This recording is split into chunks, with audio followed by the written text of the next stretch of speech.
The Samhita portion, that is the mantras from all four Vedas when put together comes to around 20,500 mantras, out of which 10,552 mantras are from the Rigveda. So you can see that the Rigveda is the largest among all the four Vedas, as it contains more than half of the mantras from all four Vedas put together. In this video, I will give a brief introduction to the Rigveda. But before going into the video, here is a quick introduction about me and my channel for those who are new here. My name is Shubha. I am a native Sanskrit speaker and a Sanskrit teacher, and this channel Tattvam is all about Sanskrit related content. So if you are interested in Sanskrit related content, then please do subscribe to Tattvam and click the bell icon so that you will be notified when I add new videos. This video about the Rigveda is a part of the series named Vedas, Vedangas and Upangas. If you have not yet watched the previous 5 videos, then please do watch them. I'll put the link to this playlist in the description. Let us now begin to understand some basic things about the Rigveda. First, why is Rigveda called Rigveda? Rig means a verse, like a shloka, a metrical verse. Since the whole of Rigveda Samhita is in the form of rigs or metrical verses, this Veda is called Rigveda. One rig is one mantra. A number of rigs or number of mantras makes a sukta. Say for example, let us take this Kumara Suktam. You see these numberings done 1, 2, 3, 4 till 10. The numbers indicate the rigs. So there are 10 rigs in Kumara Suktam. Some modern researchers claim that Rigveda is the oldest of the 4 Vedas, but according to our Shastras, all Vedas are without any beginning or end. To further justify the Shastras, we can see that the Rigveda itself has references to Yajurveda and Samaveda. The Purusha Sukta, which appears in the 10th mandala of Rigveda, refers to the other Vedas also. It says, from that yajna, wherein the cosmic being was himself the oblation, from that yajna were born the rigs, the mantras of Rigveda, the samans, that is the mantras of the Samaveda, and from that yajna, the chandas, that is the meters, poetic meters were born, and from that yajna, the yajus, the Yajurveda was born. The suktas in Rigveda are grouped in 2 ways. One way is known as the Ashtaka way of grouping, and the other is into mandalas.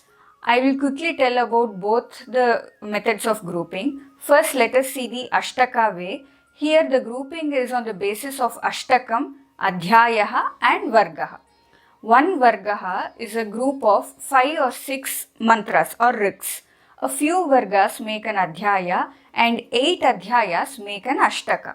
In Rigveda, there are totally 64 Adhyayas, so there are 8 Ashtakas. This kind of Ashtaka grouping of mantras was done mainly to make memorization process easier. The other way of arranging the Rigvedic mantras is into mandalas. According to this arrangement, there are totally 10 mandalas in the Rigveda Samhita. The number of suktas in each mandala varies from 43 to 191. This arrangement is done keeping in mind the subject of the mantras. When you come across references to Rigvedic mantras, you will find 3 numbers mentioned next to them like this. The first number indicates the mandala number, the second number is the sukta number, and the third one is the mantra number.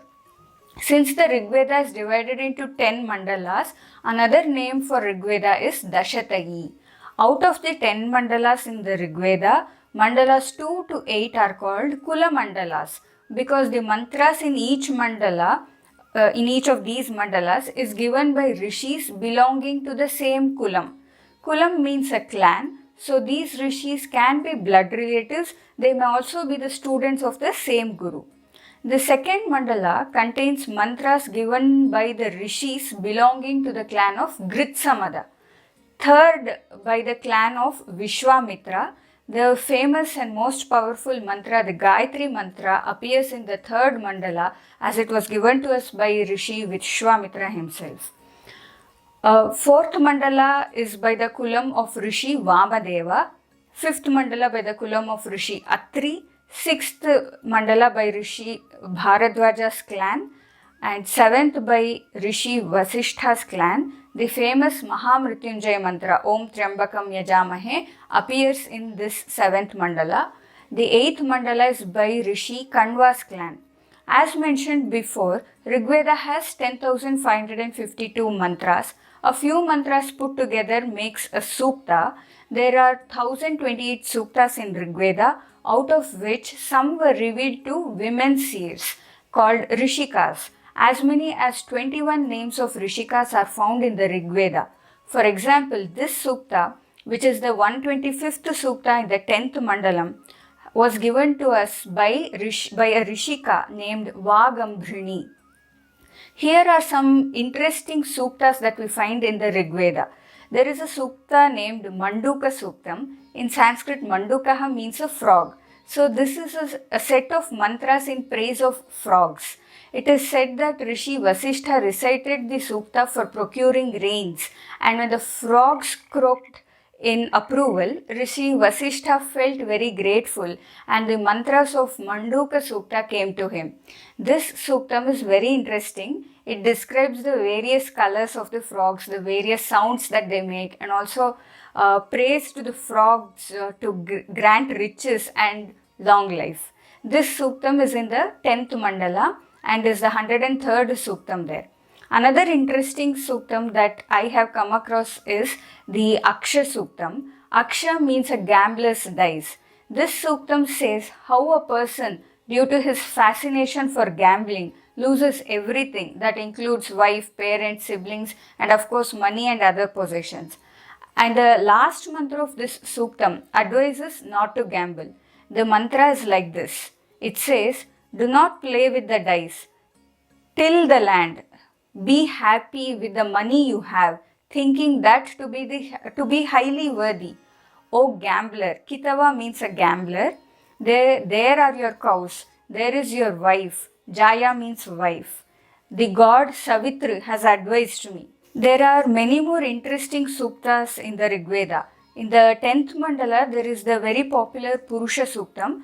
There is also another very important suktam called the Nasadiya Suktam, which talks about the creation of the world. In the 10th mandala, there is another suktam called Hiranyagarbha Suktam.